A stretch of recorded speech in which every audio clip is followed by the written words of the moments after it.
की। महाराज, श्रवण कुमार दरबार में आना चाहते हैं। हाँ हाँ मंत्री जी, बड़े आदर के साथ उन्हें दरबार में ले आइए।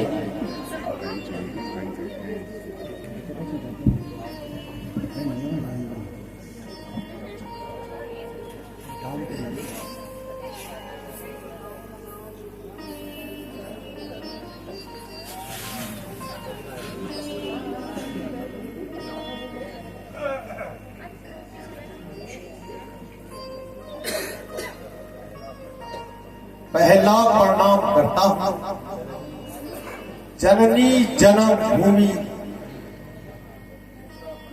दूसरा प्रणाम करता हूं अपने माता और पिता को, तीसरा प्रणाम करता हूं महाराजा अधिराज राजा दशरथ जी को। कहो श्रवण, कैसे हो? महाराज, आपके राज में चारों तरफ खुशहाली है, किंतु क्या बेटा? कहो श्रवण, क्या कहना चाहते हो? राजन, मैं एक याचक बनकर आपके दरबार में आया हूं। कैसे? महाराज, मेरे माता पिता जन्म से अंधे हैं। उनकी नैन ज्योति किसी प्रकार भी वापस आ जाए, यही उपाय चाहता हूं।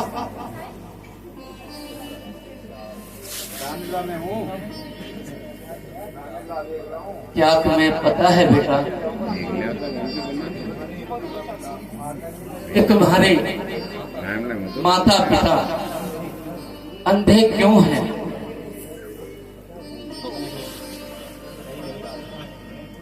नहीं राजन, मैं जानता नहीं हूं,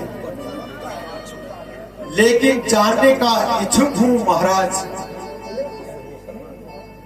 तो सुनो श्रवण, जब तुम्हारी माता पिता ने कोई संतान नहीं होती थी, तो उन्होंने तप करके पुत्र प्राप्ति की यज्ञ किया था। इसमें ब्राह्मणों के आशीर्वाद से उनको पुत्र रत्न प्राप्त हुआ, परंतु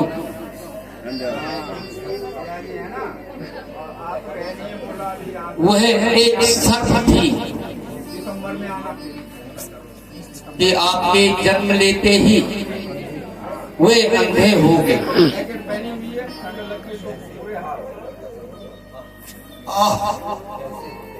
कैसे होते हैं माता पिता कि पुत्र के मुंहों में अपने आंखें भी गंवा दी। लेकिन खैर, मैं क्या उपाय कर सकता हूं?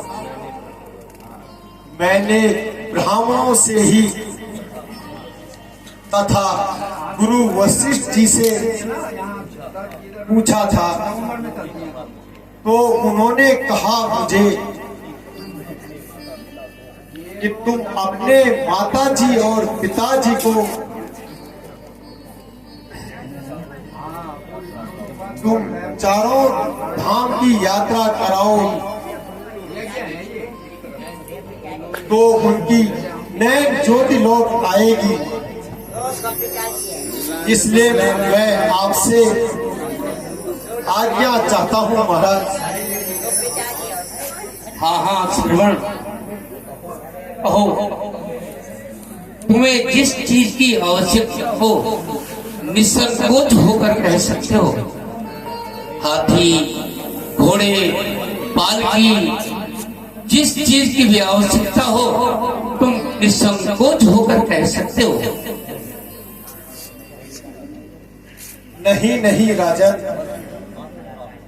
बस मात्र आपकी ही आज्ञा चाहता हूँ प्रभु। जाओ श्रवण, जाओ। तुम्हारे माता पिता भक्ति का सारी दुनिया याद करेगी।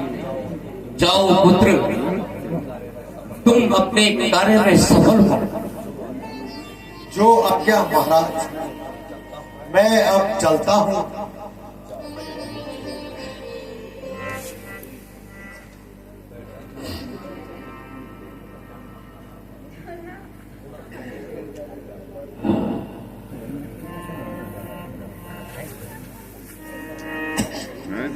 सही बना ये मंच के मंत्री जी,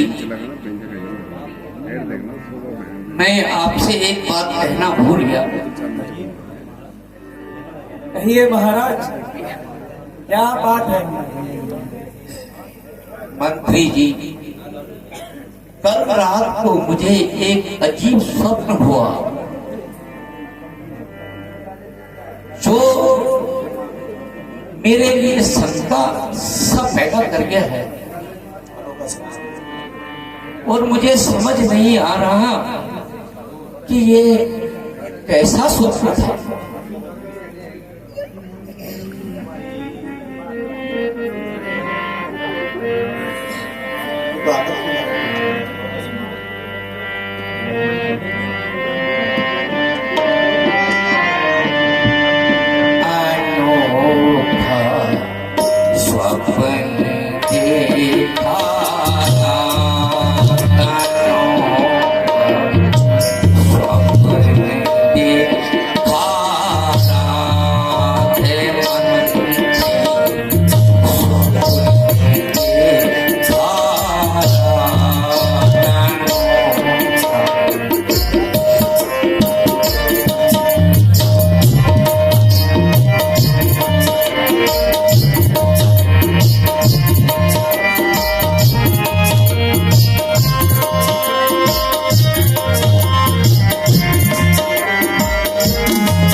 चलते नन्ना बछड़ा पहुंचा नदी के पार अनोखा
Swap